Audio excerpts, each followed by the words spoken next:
El reduccionismo. Hay una tendencia muy poderosa en la historia del pensamiento humano: intentar comprender realidades complejas reduciéndolas a un solo principio fundamental. Esa tendencia aparece en la ciencia, en la filosofía, en la política, en la psicología y en la vida cotidiana. A eso llamamos reduccionismo. En términos generales, el reduccionismo consiste en explicar fenómenos amplios, múltiples o complejos exclusivamente a partir de una dimensión considerada más básica, más real o más decisiva que las demás. A primera vista, esto puede parecer razonable. Después de todo, simplificar ayuda a entender.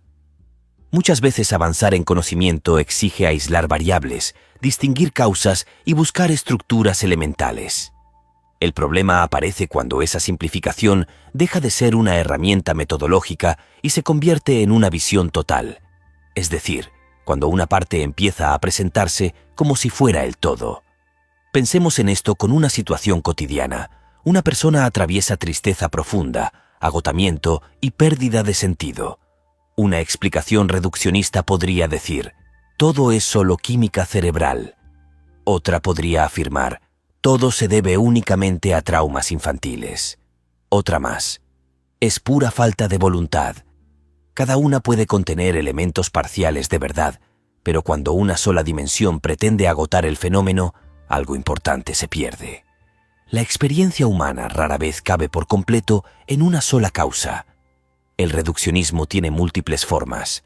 Existe el reduccionismo biológico, que intenta explicar la conducta humana exclusivamente por genética, neuroquímica o evolución.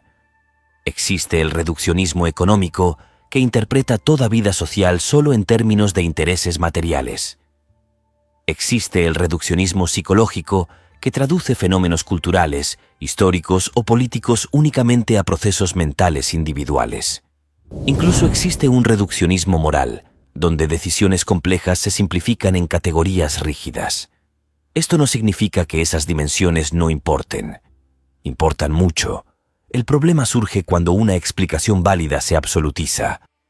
Si alguien intentara explicar una guerra únicamente por ambición económica, podría iluminar aspectos importantes, pero quizá dejaría fuera nacionalismo, religión, trauma colectivo, identidad, liderazgo, ideología o contingencia histórica.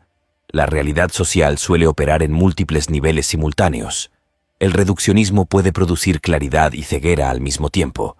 Aclara porque simplifica, ciega porque excluye. En ciencia esto ha sido particularmente relevante.